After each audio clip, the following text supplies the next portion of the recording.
Bonjour à tous et bienvenue à cette nouvelle édition de la revue de la presse camerounaise. Et nous commençons le périple de ce matin avec l'hebdomadaire confidentiel qui parle d'activités de vacances et nous amène à Penka-Michel qui est en fête. La deuxième édition du championnat inter-village de football et handball dames, couplé au concours de danse traditionnelle, honorable Guillaume Bakam a démarré sous deux chapeaux de roue le 14 juillet dernier. Cet événement sportif et culturel qui regroupe les jeunes des 4 groupements de Penka-Michel que sont Baloum, Bamendou, Balessan et Bansoa a pour objectif de renforcer la cohésion sociale, le vivre ensemble, mais surtout éradiquer les discours de haine. C'est une information ce matin à retrouver au complet des pages 11 à 12.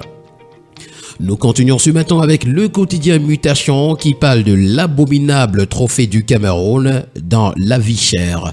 Selon la base mondiale périodique de données en ligne Numbeo, le Cameroun est champion d'Afrique en matière de coût de la vie, un classement qui rejoint une nouvelle alerte de la Banque mondiale. C'est une information ce matin à retrouver en page 7.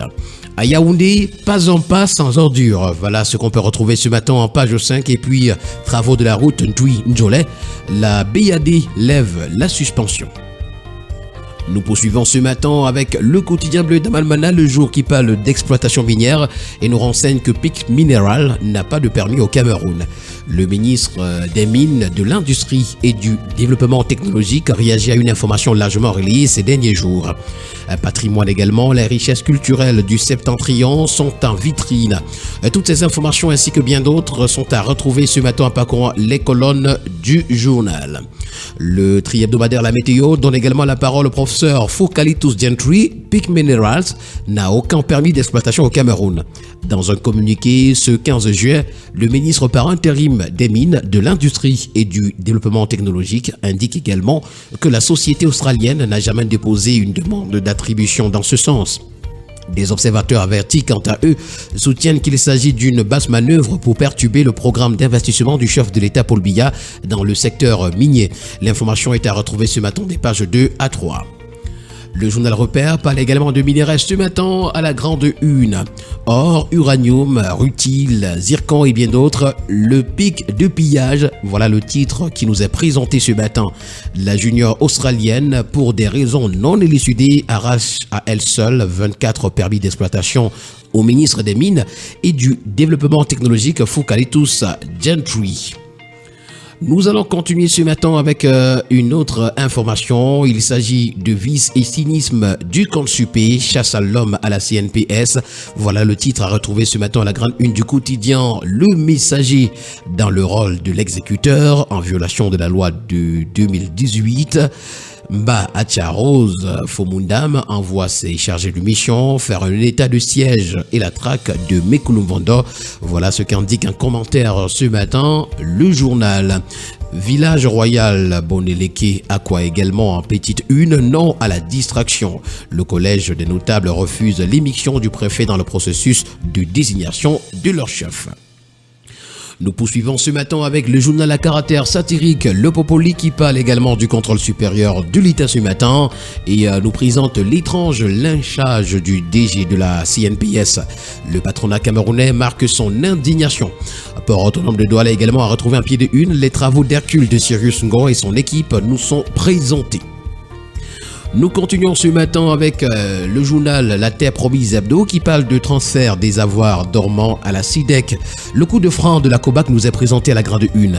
Le gendarme du système bancaire de la CEMAC demande aux banques de surseoir au processus de transfert des avoirs en déshérence au profit de la Caisse des dépôts et consignations du Cameroun. Un avis que ne partagent pas certains experts en page 3.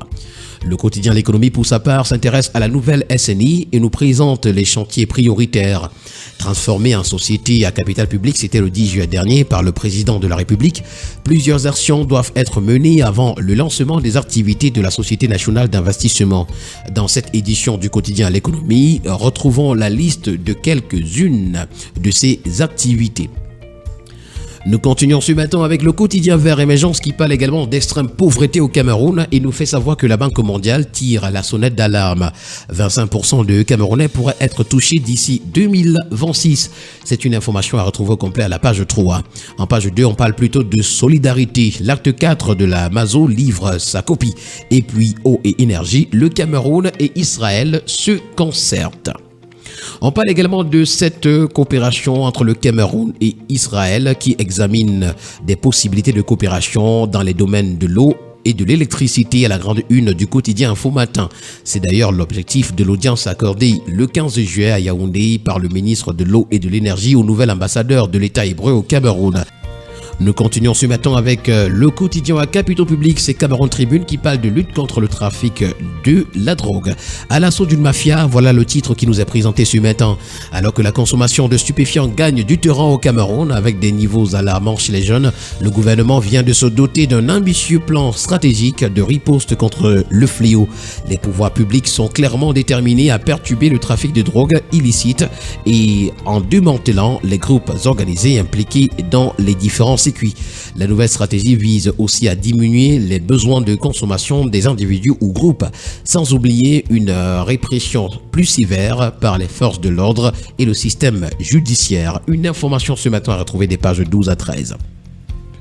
Le quotidien L'Info à chaud qui parle de chaire UNESCO d'Afrique centrale Access TIC nous renseigne que le Gabon se connecte. Une convention vient d'être signée avec l'Université des sciences politiques et du management de Libreville.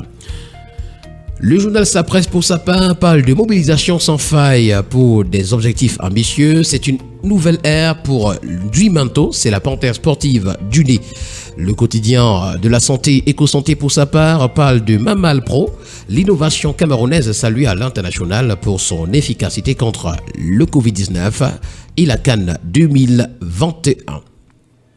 Le quotidien Nouvel Horizon également que ce matin s'intéresse au SAGO 2024, amélioration de la gouvernance et des conditions de la vie des citoyens. Le salon de l'action gouvernementale se tiendra du 20 au 27 juillet 2024 au Palais des Sports de Yaoundé au Cameroun. Le journal Telegram News pour sa part ce matin parle du présidentiel de 2025 et nous fait savoir que Ketia Cortez Célestine compromet les voix de Paul Biya dans le septentrion. Le savoir, c'est la page 3 du journal. Pour le quotidien d'information républicaine, le drapeau, on parle de tarifs consulaires. Le Cameroun rehausse les prix en France. Nous continuons ce matin avec le journal L'Unité qui parle du sport et notamment du championnat du monde 2026 de Nambudo, chorus autour de la candidature du Cameroun. L'élite en parle également lorsqu'il titre Nambudo, le Cameroun champion d'Afrique. Nous terminons également ce matin avec le journal La République qui en parle également sport. 5e édition du championnat d'Afrique des nations de Nambudo. Le professeur Justine Difo magnifie le patronage du président Paul Biya. Mesdames et messieurs, voilà qui met en terme à cette sortie de la revue de la presse camerounaise. Merci d'avoir été des nôtres ce matin et rendez-vous demain pour une nouvelle édition. Bonne journée à vous.